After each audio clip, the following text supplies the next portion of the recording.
Hello, 7th graders. Let's get ready to correct your writing expressions review. Do you have your correcting pen? So that if you find some mistakes, you can change them. And remember, if you understand why you made those mistakes and that light bulb goes off, awesome. If you change it to get it in there and still don't understand, please reach out to your teacher or another student for some help in your understanding before getting ready to take the formative. So we're going to write a numerical expression for each verbal phrase. And it tells us to remember to do our coding. Always read the instructions. So a numerical expressions, remember, that means it's just the expression. We don't have any equals. We are not solving, which would be evaluating, as we did with the order of operations. All right, let's get started here.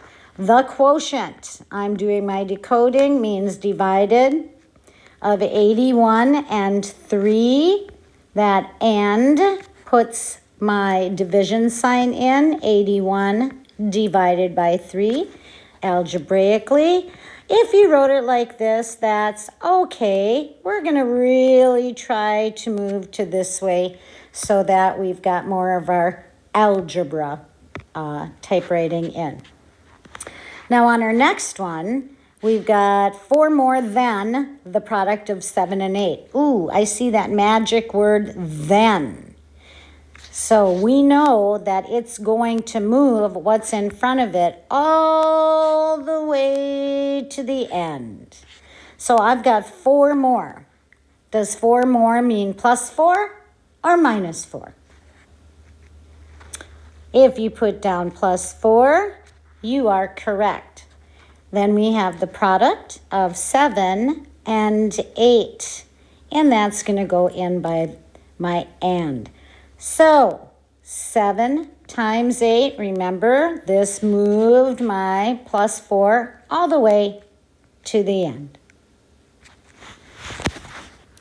Number 3, the cost of 4 slices of pizza at $2 each.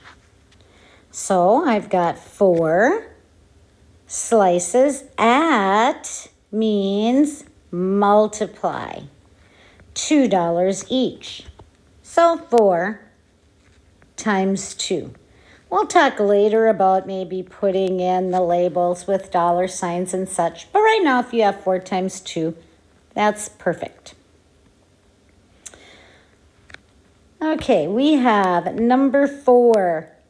The total money earned if Scott sold 4 hats. There's my at again. $20 each.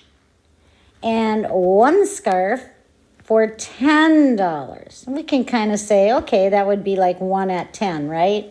You could multiply.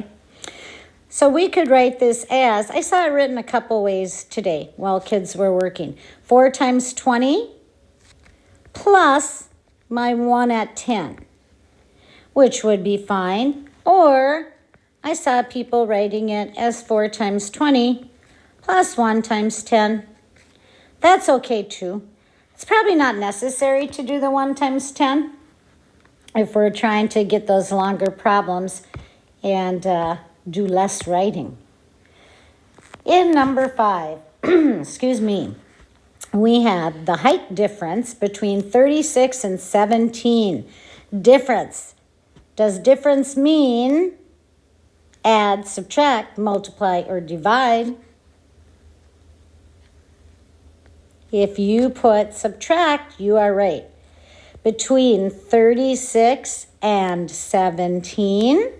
So my little operator sign goes right in there. 36 minus 17.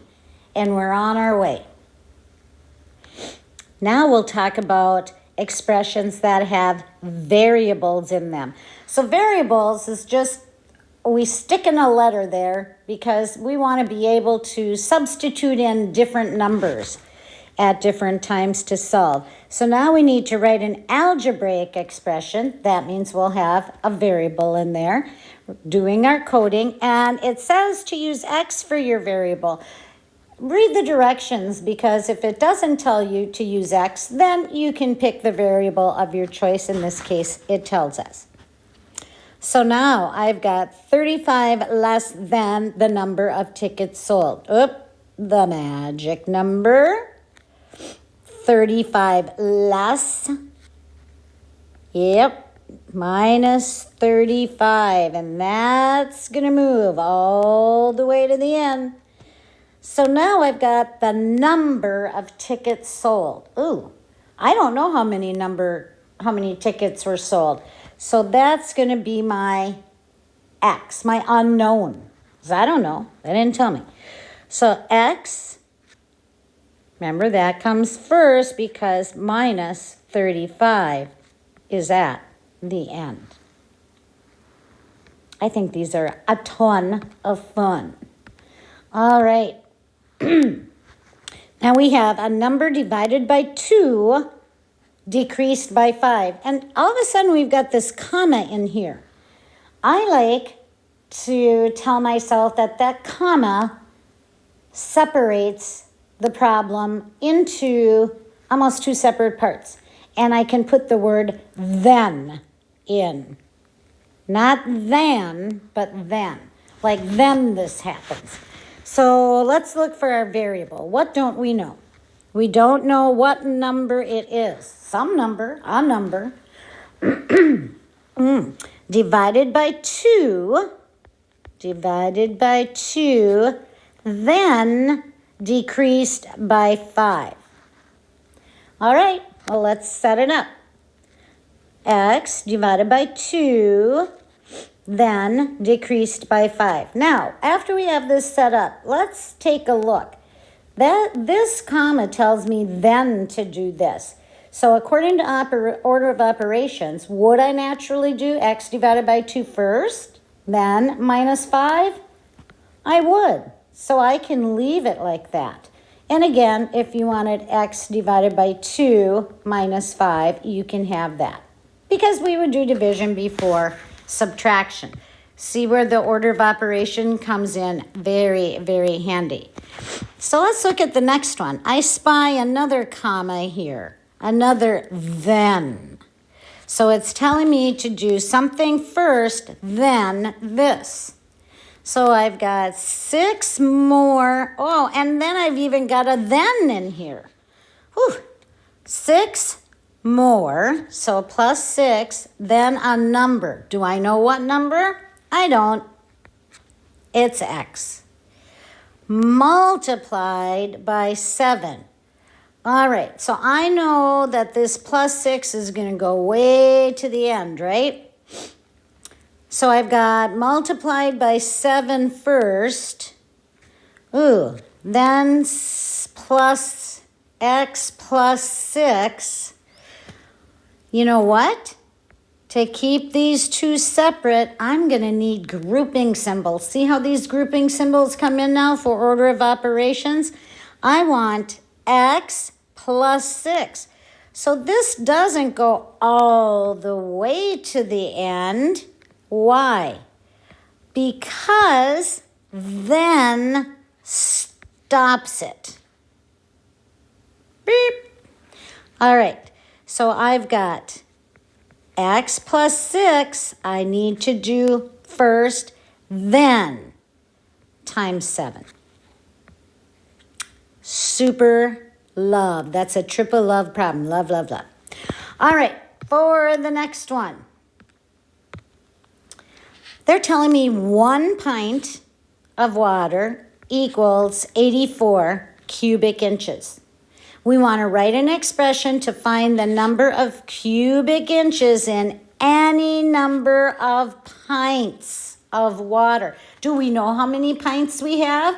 No. When they say any number, they mean you could have 2 pints, you could have 10 pints, you could have 50 pints. So I know I've got 84 in 1, so I can just say, okay, 84 times x, 84 times however many pints I have. Sometimes those problems can be the most confusing because they're almost too easy. We're looking for something trickier. Okay? Let's have you put in your answer for the next problem. We're curious to see how you're coming along. Okay, so here we have a company rents a houseboat for $150 plus, typo, an extra $20 per day. Write an expression for the total cost for any amount of days. So what's my variable here? You got it. The amount of days. I know that I have to pay $150 plus, Miss Block didn't do her coding here. I got so excited. I was thinking about going on a boat. I go to Maine every summer, and I didn't get to go last summer because of COVID. So anyway, $150 plus 20 per day. Do we know how many days we're going? No. So I just put my x, and we've got 150 plus 20x. If I decide to go 10 days, then I can just fill in 150 plus 20 times 10. If I want to go 100 days, then I would fill in 100. So that's how our variables work to help us solve those problems.